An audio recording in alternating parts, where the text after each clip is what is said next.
ఇంద్రుడు రా ఇంద్రుడు రాగానే మన కనెక్షన్ కూడా పోయింది. రైట్. So right sir.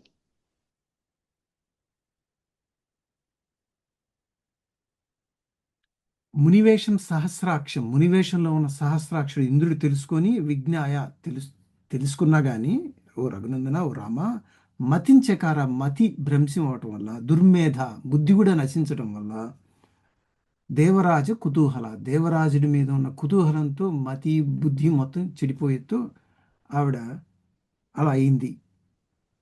దానివల్ల ఏమైంది? అధాబ్రవీత్ ఈ రకంగా ఉందన్నమాట. సురశ్రేష్ఠ, ఓ ఇంద్ర, కృతార్థేన అంతరాత్మన, నా మనస్సు అంతరాత్మలో థ్యాంక్ యూ, ఐఎమ్ హ్యాపీ.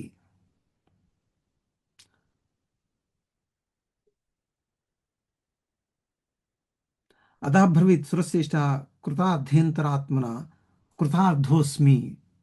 సురశ్రేష్ఠ గచ్చ శీఘ్రం మితః ప్రభో, త్వరగా వెళ్ళిపో, ఐఎమ్ హ్యాపీ, ఈ త్వరగా వెళ్ళిపో. ఎందుకంటావు? ఆత్మానం ఆత్మానం మాం మాంచ దేవేశ సర్వదా రక్షమానద. నిన్ను నువ్వు కాపాడుకో, నన్ను నేను కూడా కాపాడుకొని, ఎందుకంటే ఈ ప్రదేశం అంతా గౌతముడు ఎప్పుడు పరిరక్షిస్తూ ఉంటాడు, అందువల్ల బీ కేర్ఫుల్ అని చెప్పిందనమాట. ఇంద్రుడు ఏమన్నాడు అంటే, ఇంద్రస్తు ప్రహసనం వాక్యం, నవ్వుతూ అన్నాడు ఇంద్రుడు. ఏమన్నాడు? అహల్యం మిదమబ్రి, అహల్యత అన్నాడు. శుశ్రోణి పరితుష్టోస్మి, నేను కూడా ఐఎమ్ ఆల్సో వెరీ హ్యాపీ, సంతుష్టోస్మి. గమిష్యామి యథాగతం, ఎట్లాగో వచ్చానో నేను అట్లా వెళ్ళిపోతున్నాను. గమిష్యామి యథాగతం. ఏవం సంగమ్య అన్నాడు. ఈ రకంగా సంగమంతో తదా నిశ్చక్రమాటోజా తతః స సంభ్రమాత్ త్వరన్ రామ శంకితో గౌతమం ప్రతి. ఇక కొద్దిగా తత్తరపాటు పడుతూ ఇంద్రుడు గౌతముడు వస్తాడు అని చెప్పి త్వరగా వెళ్ళడానికి బయలుదేరాడు అన్నమాట. ఇక ఎక్కడి నుంచి మిగతాది నేను ఐ విల్ జస్ట్ ఎక్స్ప్లెయిన్. ఎప్పుడైతే ఈ త్వరగా వెళ్ళబోతున్నాడు, అప్పుడే గౌతముడు వచ్చేస్తాడు అనమాట. గౌతముడు వచ్చి రెడ్ హ్యాండెడ్గా వీళ్ళిద్దరిని పట్టుకుంటాడు అన్నమాట. అదం దృష్ట్వా సహస్రాక్షం మునివేషధరం ముని దుర్వృత్తం వృత్తసంపన్నో రోషాద్వచనమబ్రవీత్. అదే రకంగా వేషం వేసుకొని వీడు ఈ ఇంద్రుడు ఇలా చూడటంతో ఆయనకి కోపంతో మండిపోదన్నమాట. మమ రూపం సమాస్తాయ కృతానామి దుర్మతి, నా రకంగా నువ్వు వేషం వేసుకొని నువ్వు వచ్చావు, అకర్తవ్యమిదం తస్మాత్ విఫలమస్తు భవిష్యసి. నువ్వు ఎందుకు వచ్చావు నాకు తెలుసు, అందువల్ల నువ్వు అఫలుడు కావు అని చెప్పించాడనమాట. అఫలుడు అంటే ఫలాలు లేనివాడివి కా. ఫలాలు లేనిక అని చెప్పించగానే ఈయన ఉన్న 2 టెస్టికల్స్ కింద పడిపోయినాయి ఇంద్రుడివి. అడి తిరిగాడు, ఈ అహల్యతో తిరిగి అన్నాడు.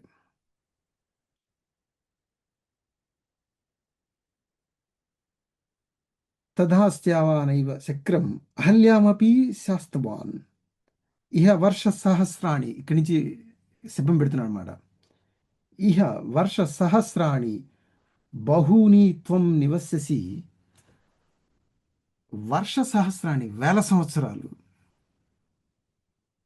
త్వం నివస్యసి, నువ్వు ఇక్కడే ఉండు. ఎట్లా? వాయుభక్ష నిరాహారు, గాలిని మాత్రమే తింటూ, అన్నం లేకుండా, తస్యంతి భస్మాస్యాయిని, ఇక్కడే దుమ్ములో ఇక్కడే పడిండు. అదృశ్య సర్వభూతానాం, నువ్వు ఎవరికి కనిపించవు, నువ్వు ఇక్కడే పడిండు. ఆశ్రమేస్మిన్ నివసతి, ఈ ఆశ్రమం నువ్వు ఇక్కడే పడిండు అని చెప్పి ఆవిడని శాపం పెట్టాడు అనమాట. యథాచేతనం ధ్వనం ధ్వనం ఘోరం. ఇక ఇక మిగతా అంతా నేను చెప్పుకొస్తాను. ఇక ఈవిని ఇట్లా శాపం పెట్టాడు. ఆయనైనా అఫలుడుగా అన్నాడు. అనగానే వృషణాలు కింద పడిపోయినాయి. ఈవిడైనా నువ్వు రాయి రప్పంలా ఇక్కడేమన్నాడు, దుమ్ము కొట్టుకొని ఎవరికీ కనిపించకుండా గాలినే భోంచేస్తూ అన్నం తినకుండా ఇక్కడే ఉండు అని చెప్పి ఆవిడ్ని శాపం పెట్టేశాడు. ఈయన అక్కడి నుంచి హిమాలయాలకు వెళ్ళిపోయాడు. ఈ ముని గౌతమ్ వెళ్ళిపోయాడు. ఆ తర్వాత రాముడు లోపలికి వస్తాడు. రాగానే ఎవరికి కనిపించని ఆవిడ ఆ ప్రదేశంలో రాగానే సడన్గా ఈవిడ పూర్వరూపం వచ్చేస్తుంది దేవుడికి. రాముడు వంగి ఆవిడ కాళ్ళకి దండం పెడతాడనమాట. రాముడి కాళ్ళకి దండం పెట్టగానే ఆవిడ లేచి మళ్ళా రాముడి కాళ్ళకి దండం పెడుతుంది. వీళ్ళిద్దరు పరస్పరం పాదాభివందనం చేసుకున్న సమయతుల్లో మళ్ళా అక్కడి నుంచి గౌతముడు వస్తాడు. గౌతముడు అహల్య రాముడికి ఆతిథ్యం ఇస్తారు. ఇక వీళ్ళు చాప్టర్ క్లోజ్. మళ్ళాగే రామాయణంలో వీళ్ళు ఎక్కడ రాదనమాట. రాముడు రాముడు దాన్ని వెళ్ళిపోతాడు. ఇంద్రుడి ముచ్చట కూడా చెప్పాలి కదా. ఇంద్రుడు ఏం చేస్తాడంటే డైరెక్ట్గా వీళ్ళ బ్యాచ్ దగ్గరికి వెళ్తాడనమాట. అగ్ని వీళ్ళ ఫ్రెండ్స్ వాళ్ళందరిని తీసుకొని సమావేశం పెడతాడు. నేను వెళ్ళి ఆయన చేత శాపం పెట్టించబడ్డాను. నాకు శాపం పెట్టాడు. నా టెస్టికల్స్ రాలిపోయినాయి. ఆ శాపం పెట్టడంతో ఆయన పుణ్యం పోయింది. వాళ్ళ ఆవిడని శాపం పెట్టాడు. వాళ్ళ ఆవిడ అక్కడ ఎవరికి కనిపించకుండా అక్కడ పడింది. అదంతా కాదు కానీ ఇప్పుడు నా పోయిన టెస్టికల్స్ ఎట్లా, దీని సంగతి చూడండి అనగానే, అది పర్వాలేదు మన వాళ్ళు ఉన్నారు కదా, మనం ప్లాస్టిక్ సర్ది చేద్దాం అని చెప్పి వీళ్ళు పితృదేవత దగ్గరికి వెళ్తారు. ఆ యజ్ఞహోమంలో ఇచ్చే ఒక మేక టెస్టికల్స్ తీసుకెళ్ళి ఇంద్రుడికి ఇస్తాడు. ఇంద్రుడు చలేగా ఇంద్రుడి పని అయిపోతుంది. అసంబద్ధంగా అక్కడ ఇక్కడ ప్యాచి ప్యాచిగా ఉంటుంది ఈ స్టోరీ. ఏ ఏం సాధించాం వీళ్ళు? ఈ మధ్యలో ఈ టెస్టికల్స్ కూడా ఏంటి, మళ్ళీ మేక టెస్టికల్ తీసుకెళ్ళి ఇంద్రుడి పెట్టడం ఏంటి, ఇంత పెద్ద రామాయణంలో ఈ గందరగోళం ఏంటి అనేది సాధారణ. ఏం పుస్తకాలు చదువుతారా మీరు మీరు హిందువులు అనే రకంగా మనకి ఇది అనిపిస్తుంది అనమాట. సరే, మనం ఇట్లా వదిలేస్తే కాదు కదా, దీనిలో మెల్లిమెల్లిగా దీన్ని కాస్త చూద్దాం అనమాట.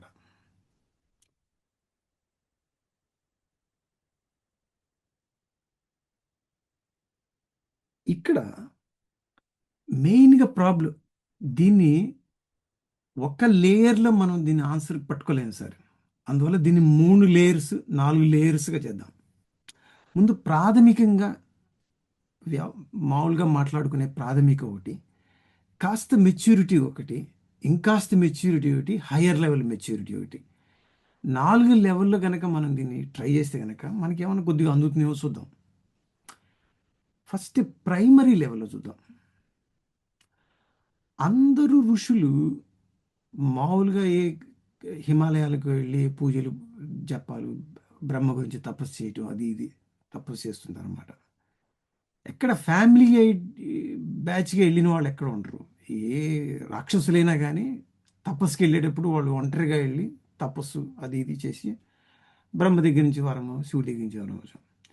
ఈ గౌతముడు ఒక్కడే భార్యతో కలిసి వేల సంవత్సరాలు తపస్సు మొదలుపెట్టాడు అనమాట. ఇదొక స్పెషల్ కేసు.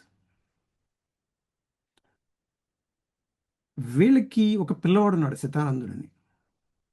వీళ్ళకి ఆల్రెడీ ఒక పిల్లవాడు శతానందుడు అని ఉన్నాడు. ముందు ది నెక్స్ట్ చాప్టర్లో వస్తాను అనమాట శతానందుడు. వీళ్ళకి ఆల్రెడీ పెళ్ళయింది. వీళ్ళకి ఒక అబ్బాయి ఉన్నాడు శతానందుడు. ఈ గౌతముడు ఏంటంటే ఈయన మహాముని ఋషి ఈయన బ్రహ్మర్షి స్థాయి కాదు. టాప్ లెవెల్‌లో ఉన్న విశ్వామిత్రుడు, లేదంటే వశిష్ఠుడు ఆ రేంజ్‌లో ఉన్న ముని ఇప్పుడే కాదు. అట్లా అని అల్లటప్ప వ్యక్తి కాదు. ఎందుకంటే దేవతలే వచ్చి ఈయనకి దండం పెడుతున్నారు. నెక్స్ట్ పద్యంలో చెప్తాడు. దేవతలు, రాక్షసులు కూడా ఈయన చూస్తే భయపడతారన్నమాట. సో ఒక రేంజ్‌లోకి వెళ్ళిన మహాముని ఈయన. కానీ తారాస్థాయికి వెళ్ళిన వాడు కాదు. అది కాకుండా ఈయన ఏం చేశాడైనా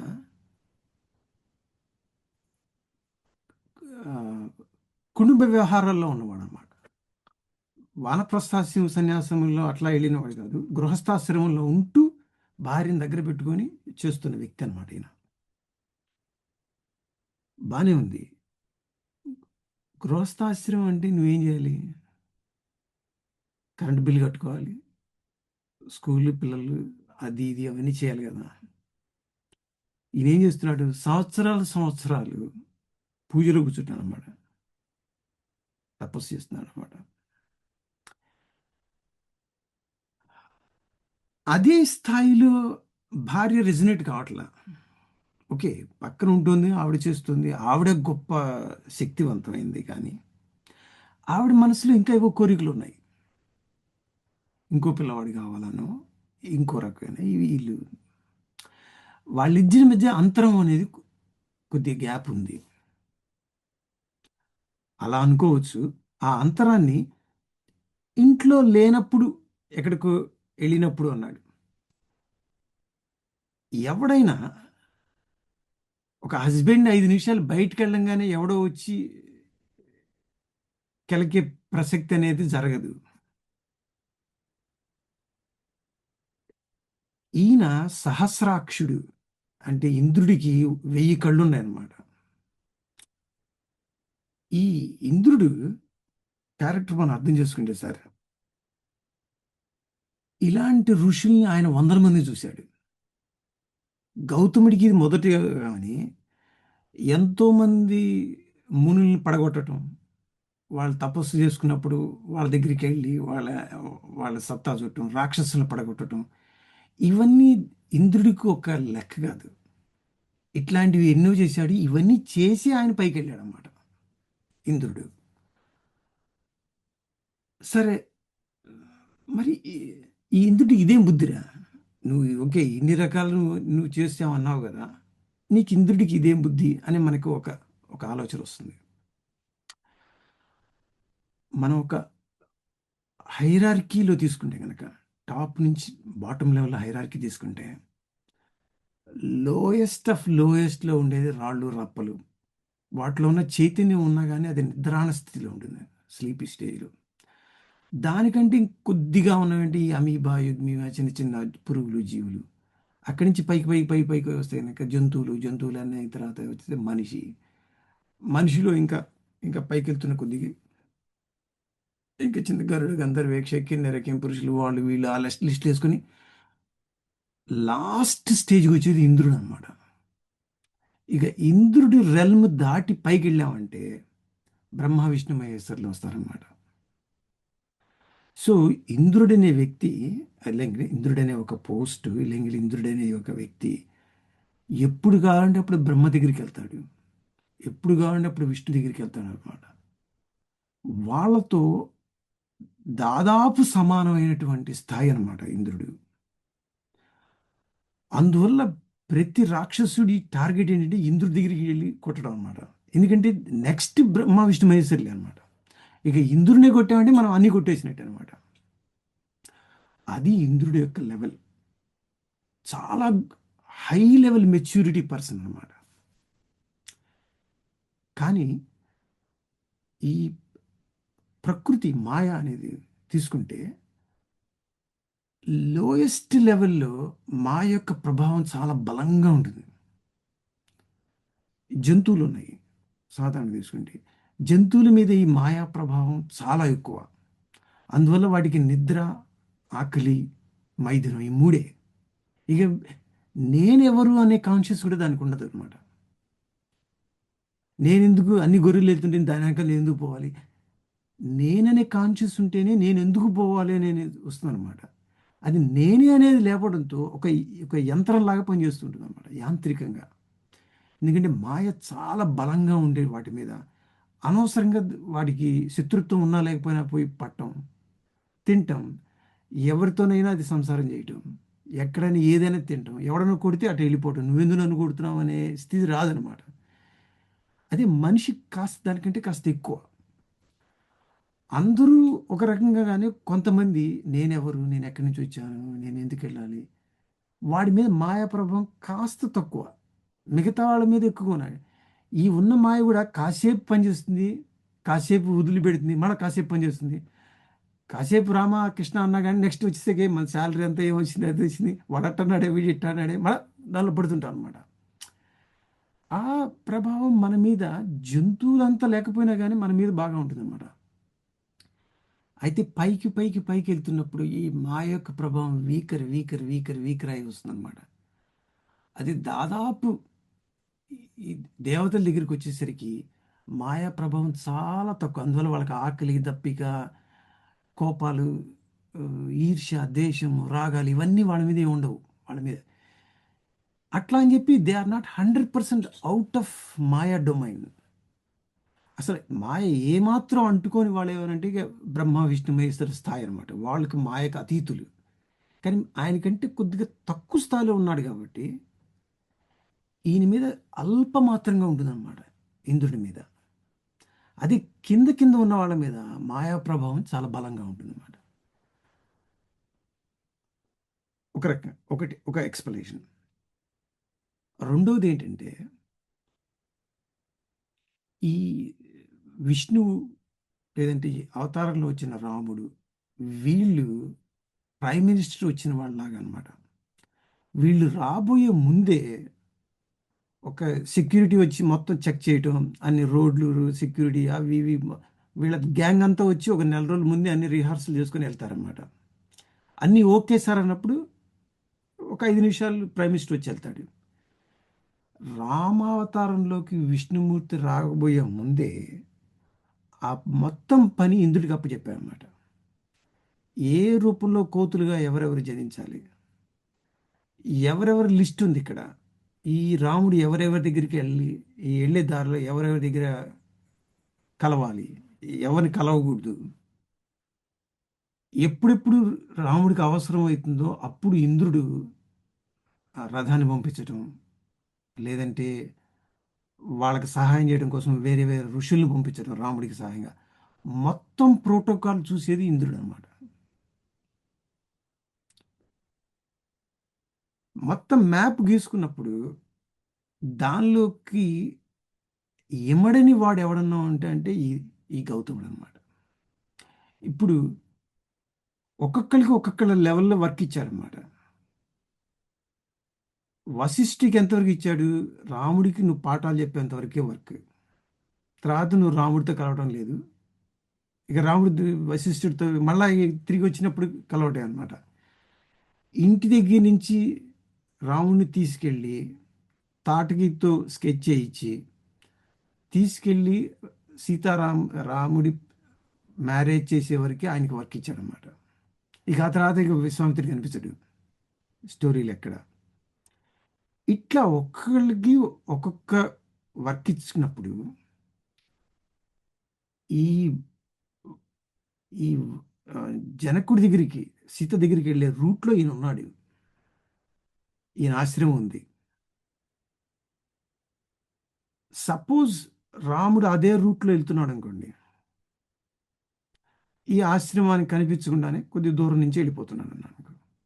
న్యాచురల్గా ఇంత పెద్ద ఋషి ఉన్నాడు కాబట్టి ఆయన ఈయన దగ్గర రాకపోయినా ఈయన ఆయన దగ్గరికి వెళ్తాడు. ఈ దారిలో పెద్ద రాముడు వెళ్తున్నాడంటే అహల్యని తీసుకొని వెళ్తాడు. అహల్యని తీసుకొని వెళ్తే రాముని కలవాలి. ముందే చెప్పుకున్నా కదా, రాముడు అగ్ని తేజుడు. మిడత వెళ్ళి దీపంలో పడ్డా కానీ, దీపం వచ్చి మిడత మీద పడ్డా కానీ మిడత కాలిపోతుంది. రాముని కలిసే స్థాయి వీళ్ళిద్దరికీ లేదు. ఎందుకు లేదు, గౌతముడికి ఎందుకు లేదు, ఈవిడికి ఎందుకు లేదు? మనసులో ఇంకా కోరికలు, మోహం ఇలాంటివి ఇంకా ఈవిడికి కొద్దిగా బాకీ ఉన్నాయి. ఇంకా ఈవిడ పరిపూర్ణురాలు కాదు. పరిపూర్ణురాలు కాని వ్యక్తి రాముడి దగ్గరికి వెళ్ళే అధికారమే లేదు. గౌతముడికి గౌతముని చూస్తే రాక్షసులు, దేవతలు భయపడుతున్నారన్నారు ఇక్కడ ఈ శ్లోకంలో. ఒక ఋషిని చూసి భయపడాల్సిన అవసరం ఏముంది? లేదు. భయపెట్టే స్థాయి ఉందనుకోండి, డైరెక్ట్ కాన్ఫ్రంటేషన్ గౌతముడికి రావణాసుడికే జరగచ్చు. అంతే కదా? ఇక అందరు రాక్షసుల్ని భయపెడుతున్నాడంటే, అక్కడున్న రాక్షసుని ఇంకా భయపెట్టాడంటే వీళ్ళ హెడ్ ఆయన దిగొస్తాడు. నా ఇప్పుడు గౌతముడికి రాముడి స్టోరీ పోయింది. గౌతముడికి రావణాసుడికి పడుతుంది అనమాట. నువ్వెంత సపోజ్ ఈయన పవర్ ఎక్కువ అయింది, రావణాసుడికి శాపం పెట్టేది చేసి అనుకో, మొత్తం స్కెచ్ అంతా పాడైపోతుంది. అదీగాక సరే అట్లా అనుకున్నావు, మరి ఇంతకంటే గొప్ప ఆయన అక్కడ ఉన్నాడు కదా, వశిష్ఠుడు, విశ్వామిత్రుడు ఉన్నారు కదా, మరి వాళ్ళకి ఆ భయం లేదే? వాళ్ళని చూసి ఎవరు భయపట్ల. విశ్వామిత్రుడు తాటకి దగ్గరికి వెళ్ళినప్పుడు విశ్వామిత్రుడు ఆ సభలో ఉన్నప్పుడు వశిష్ఠుడు అంటాడనమాట, ఓ దశరథ, నువ్వేదో మీ పిల్లవాడిని పంపించండి, నువ్వేదో పంపించండి, కావాలంటే ఆయన 5 నిమిషాలు ఆయనే తగలబెడతాడు తాటకిని, నీ దాకా కూడా రావాల్సిన అవసరం లేదు. అందువల్ల ఆయనకి ఆ లెక్కలు ఆయనకి వేరే ఉన్నాయి, కానీ నువ్వు అరవకుండా పంపించంటాడు అనమాట. వాళ్ళు ఆ స్థాయిలో ఉన్నా కానీ వాళ్ళ శక్తిని వాళ్ళు ప్రయోగించే మానసిక స్థితిలో లేరు. వాళ్ళు దానికంటే ఎక్కువ అయిపోయారు అనమాట. అందువల్ల వాళ్ళతో డేంజర్ లేదు. రామకథ నడవటానికి వాల్మీకి, వశిష్ఠుడైనా కానీ విశ్వామిత్రుడైనా కానీ ప్రాబ్లం కాదు, ఈయన ప్రాబ్లం. ఈయన ఎందుకు ప్రాబ్లం అంటే ఈయన ఇమ్మెచ్యూర్. ఈయన ఇమ్మెచ్యూర్ ఎందుకు అయ్యాడు? ఒక రకం చూసుకుందాం. ఈ ఇమ్మెచ్యూరిటీ ఎక్కడి నుంచి వచ్చింది అనుకుంటే, మనం కాస్త యోగ శాస్త్రంలోకి వెళ్తే కనుక మూలాధారం చక్రం, తర్వాత స్వాదిష్టానము, తర్వాత మణిపూరకము అని చక్రాలు ఉన్నాయన్నమాట. మూలాధారంలో మీరు మాస్టర్, మీ చెప్పేది ఉంది. నేను గణపతి మంత్రాలు అవన్నీ మీరు చేస్తే మూలాధారం గజగజలాడిచ్చేస్తారా మీరైతే? మూలాధారంలో ఎక్కువగా ఉండిందంటే పశు లక్షణాలు. అన్నం తినాలి, నిద్రపోవాలి, చైతన్యం లేకుండా ఇట్లాగా ఉండేదన్నమాట. అది దాటి స్వాదిష్టానంలోకి వస్తే ఏంటంటే ఇక తిండి మీద వీటి మీద యా ఉండదు, అయితే కోరికలు ఉంటాయి అన్నమాట. ఇంకా అది అనుభవించాలి, ఇంకా అది ఆనందించాలి, ఆ, అంత ఒక సంతోషాన్ని అనుభవించాలి అనే ఒక ఒక కోరిక అనమాట. దానికంటే ఒక మెట్టు పైకి వెళ్ళామనుకోండి, మణిపూరకంలోకి వెళ్తే కనుక ఇక వాళ్ళకి తిండి మీద, నిద్రల మీద, వాటి మీద ఏమి ఉండదు, అది జయించారు. తర్వాత ఈ సంసారిక సుఖం చేయాలి, దాని మీదే ఉండదు. వాళ్ళకి ఏంటంటే రాగం ద్వేషం మాత్రం ఉంటుంది అనమాట. వీళ్ళు నా వాళ్ళు, వాళ్ళు నా వాళ్ళు కాదు. ఇది ఒకటి అనమాట ఈ స్థాయి. దీనికంటే అనాహతంలోకి వెళ్ళారనుకోండి, ఇక వాళ్ళు ప్రేమ, universal love, universal enjoyment, universal welfareness, ఆ స్థాయి అనమాట. ఇక ఇక అక్కడి నుంచి పైదాకా వెళ్ళారనుకోండి, పరమాత్మకి నాకు తేడా ఏ లేదు అనే స్థితి అనమాట అది. ఈ అహల్యకి ఏం జరిగింది అక్కడ? ఆవిడ సాదాసీదా కాదు. ఈయన గడ్డాల మీసాలు గెటప్తో వచ్చినా కానీ వచ్చినవాడు డైరెక్ట్గా ఇంద్రుడని తెలుసుకోగలిగిన స్థాయి అన్నమాట. కానీ మూలాధారం జయించిందే కానీ స్వాధిష్టానంలో కాలు జారిందన్నమాట. స్వాధిష్టానంలోని కాలు జారియే నీకు సహస్రాక్షంలో ఉండే రామచంద్రమూర్తికి నీకు ఎంట్రీ టికెట్ ఎట్లా వస్తుంది? నీకు sorry madam, you need to go on testing. ఇది ఇందాక నా రామతత్వం, నీటి కష్టపడాలి, అవమానాలు అవి ఇవి చేసి you need to purify first. అది అయిన తర్వాత తర్వాత సంగతి తర్వాత చూద్దాం. ఈయన పక్కన ఈవిడి కంటే కాస్త బెటర్ అనమాట ఈయన. అయితే అంటే ఈవిడ నా ఆవిడ, మేమిద్దరం మర్యాద అరవకుండా మేము మా పూజలు మేము చేసుకుని చెప్పి వీడొచ్చి మమ్మల్ని చెడగొడుతున్నాడు. ఇది ఈవిడ అనవసరంగా దుర్మతి, బుద్ధి తప్పి ఆ పని చేస్తుంది. ఈవిడ నా ఆవిడ, వాడు శత్రువు. ఈ స్థాయిలో ఉన్నది ఆ, మణిపూరకంలో ఆయన స్టక్ అయిపోయాడు అనమాట. అది కుదరదు. మణిపూరకంలోనూ మూలాధారంలో ఉండే బండి నడిచేది కాదు. You need to reach the top level, then only you will get రామదర్శనం. సరే, అదంతా బాగానే ఉంది సార్. ఎంతైనా కానీ పాపం ఇంద్రుడు వచ్చి మరీ ఇంత ఘోరం చేయటం ఒక అన్యాయంగా లేదు. కావాలంటే ఏదో ఇంకోసారి ఎగ్జామ్ రాయి అనాలి, కానీ మరీ కొంపలో జరగబడి ఇట్లాంటి పని చేయడం సరే ఏం లేదు సార్, మన అనిపిస్తుంది. ఇంకోటి చూడండి, ఇదే ఇంద్రుడు మేనకను పంపించి విశ్వామిత్రుని చెడగొట్టాడు. ఈ ఇంద్రుడు అందరు మునుల దగ్గర ఇదే పని అనమాట.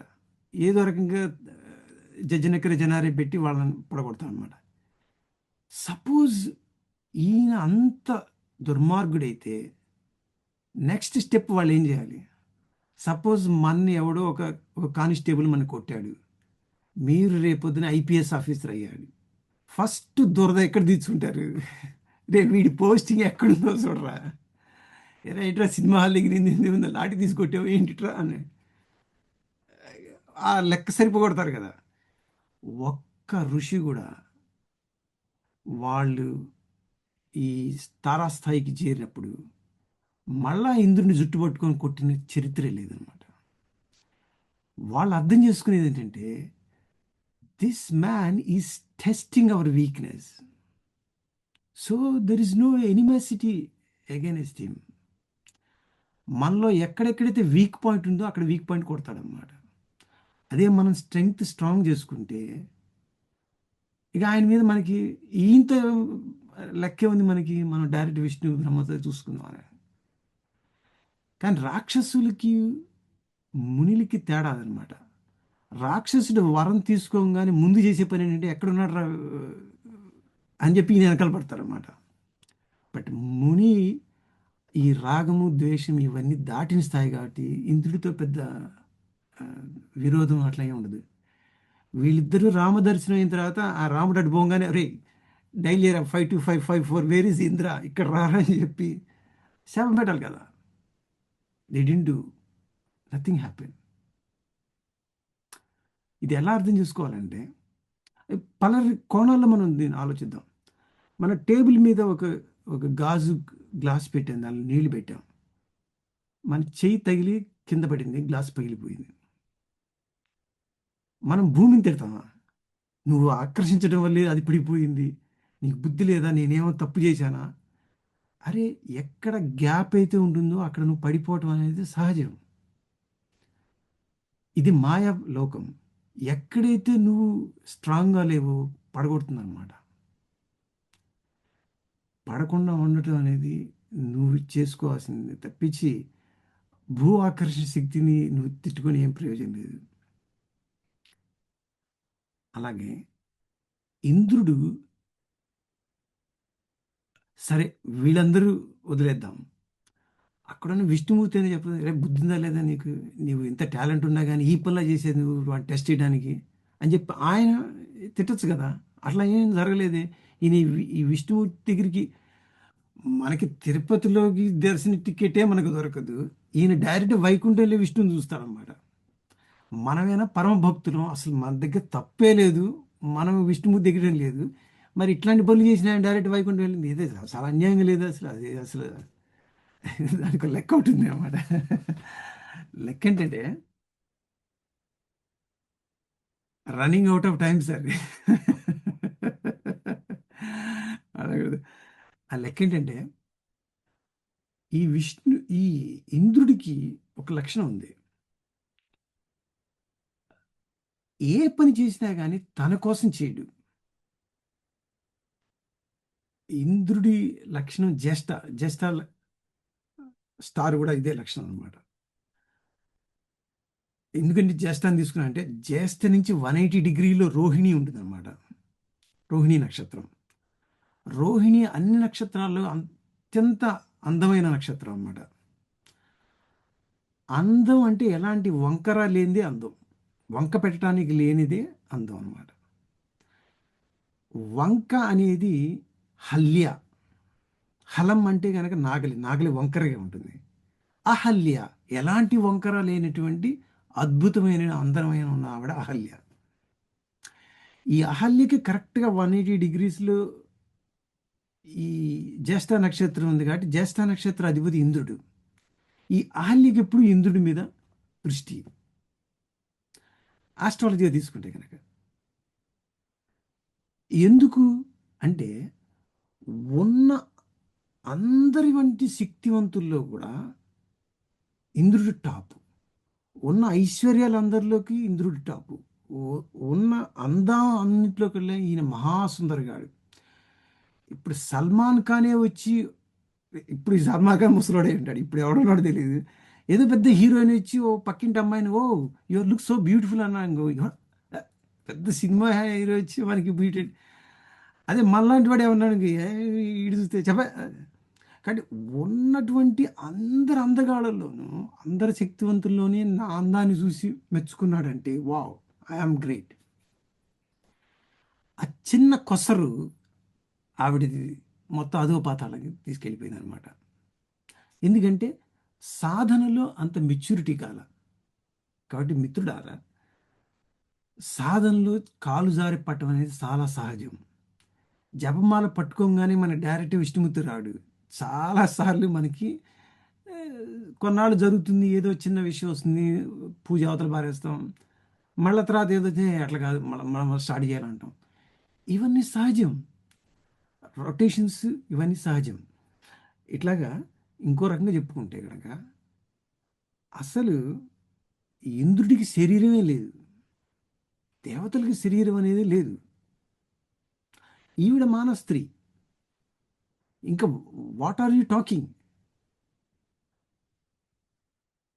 సో వేరే అక్రమ సంబంధానికి ఆస్కారమే లేదు అక్కడ. ఆయనకి అసలు శరీరమే లేదు, ఈవిడ కేవలం మనిషి శరీరం. అయితే రామాయణంలో లేదు కానీ మనం భారతంలో ఒక ఎగ్జాంపుల్ తీసుకున్నాం. దీన్ని జస్టిఫై చేసుకోవడం కాదు, మనకు ఈజీగా అర్థం చేసుకోవడానికి. కుంతీదేవి సూర్యుని ప్రార్థించగానే సూర్యుడు వచ్చేసాడనమాట. ఈవిడ మానవకాంత, ఆయన దేవుడు. ఆయన ఓకే నేను నీకు పుత్రుడు ఇచ్చాను కానీ పుత్రుడు వచ్చేసాడు అనమాట. కాబట్టి దేవతలకి దృష్టియే తృప్తి. మనం దేవుడి దగ్గర అన్ని పాయసం అది అని పెట్టి ఓం కేశవాయస్వ ఓం ప్రాణాయస్వ ఓం వ్యానాయస్వ అని చేసి చూస్తాం అన్నమాట. దేవుడి దృష్టి పడితే దేవుడికి తినంతే అనమాట. మనకి తింటే ఆనందం, వాళ్ళకి చూస్తే ఆనందం. అందువల్ల ఈవిడ ఎప్పుడైతే నాకు ఇష్టమైనలాగా ప్రవర్తించిందో ఆయన అన్నాడు నాకు తృప్తి అయింది, okay I'm happy, I'm going. ఓ ఇంతగాటి అందమైన ఆయన ఈయన వచ్చాడు నన్ను మెచ్చుకున్నాడు అనగా నాకు తృప్తి అయింది, నువ్వు సర్దుకో, ఆయన వచ్చాడంటే నేను వెళ్ళిపోతాను. అంతవరకు జరిగింది అక్కడ. కానీ ఇంత అంతో కాదు, తప్పు కాలు జారింది కాబట్టి ఈవిడికింత దెబ్బ పడింది, ఆయనకంత దెబ్బ పడింది. అయితే ఇక్కడి నుంచి మనం జాగ్రత్త అర్థం చేసుకోవాలి. ఈవిడ సపోజ్ ఆయన వచ్చాడనగానే భర్త రాగానే ఈవిడేం చెప్పాలి? ఓ మీరే వచ్చారా, ఓ మీరెవరు, ఓ మీరిద్దరు, అయ్యో మీరు అనుకున్నాండి నేను, అమ్మా అయ్యో తప్పు జరిగిపోయిందండి, ఒక్క లెవెల్ సీన్ అది. లేదు రెండో లెవెల్ సీన్ వేసుకుంటే కనుక అయ్యో మీరు వచ్చారా, నేను ఎప్పుడే వద్దన్నానండి, ఈయన నేను శాపం పెట్టేస్తాను, ఈయన నేను నీళ్ళు తీసుకొని శాపం వేసే లోపలే మీరు వచ్చేసారు, ఇదిగో మీరు చూసుకో అని తప్పించుకోవడానికి ట్రై చేయొచ్చు. ఇంకో స్థాయి అయితే మీ గురించే మాట్లాడుతుంటే అయ్యో ఇప్పుడు వస్తారు కూర్చోమన్నాను, సేమ్ వేషధారులు వేసారా, మీరు మాట్లాడుకుని వస్తాను అని తప్పించుకోవచ్చు. లేదు మహాముద్ర అయితే ఏంటిటా మా జీవితం ఎట్టు తగలబెట్టేసావు, అది చేసేసారు. థ్యాంక్ యూ, బాయ్ బాయ్, నేను ఇటు వెళ్ళిపోతున్నాను. ఇంద్ర, లేడ చదువుకో అని ఏ స్థాయిలో అయినా దిగబడచ్చు. అదే రకంగా ఆయన కూడా అనొచ్చు, మీ వాడు పిలిస్తేనే వచ్చాని, లేదంటే అదని ఇదని రకరకాల శాపం పెట్టిన తర్వాత ఈవిడ ఒక్క మాట అల్లా, కనీసం క్షమించండి, దీనికి శాపం, దానికి ఆ, తప్పైపోయింది, కాళ్ళ మీద పడతాను, శాపం క్షమించండి, మరి అంత సీన్ వద్దు కానీ ఒక 6 నెలలు ఏదన్నా ఎక్స్క్రిప్షన్, మీరు కాదు ఇంకెవరు నన్ను ఎక్స్క్యూజ్ చేస్తారు, మరీ అంత దారుణం, కన్సెషన్ 6 నెలలు, 8 నెలలు, అది. She didn't speak anything because she understood where she felt wrong and she want to rectify right from the beginning all the way. Just one mistake happened, she realized where it happened and she also knew how to rectify it. కాబట్టి బాగుపడేవాడి లక్షణం ఎట్లా ఉందంటే బుకాయింపు ఉండకూడదు. Yes, mistake జరిగింది, let us rebuild again from where we went wrong and go. అందువల్ల ఏమైంది, డైరెక్ట్గా రామదర్శనం దాకా అయింది. బాగుపడేవాడి లక్షణం ఏంటంటే తప్పు జరిగిన దానికి విచారం కాకుండా తన్ను తాను ఎలా దిద్దుకొని బెస్ట్ అవుట్ ఆఫ్ పెర్ఫార్మెన్స్ రావాలి అని ఆవిడ చూపించింది అనమాట. మరి అదే ఇంద్రుడు సారీ చెప్పలా, తలకా ఉంచుకొని తన దాన్ని తాను వెళ్ళిపోయాడు.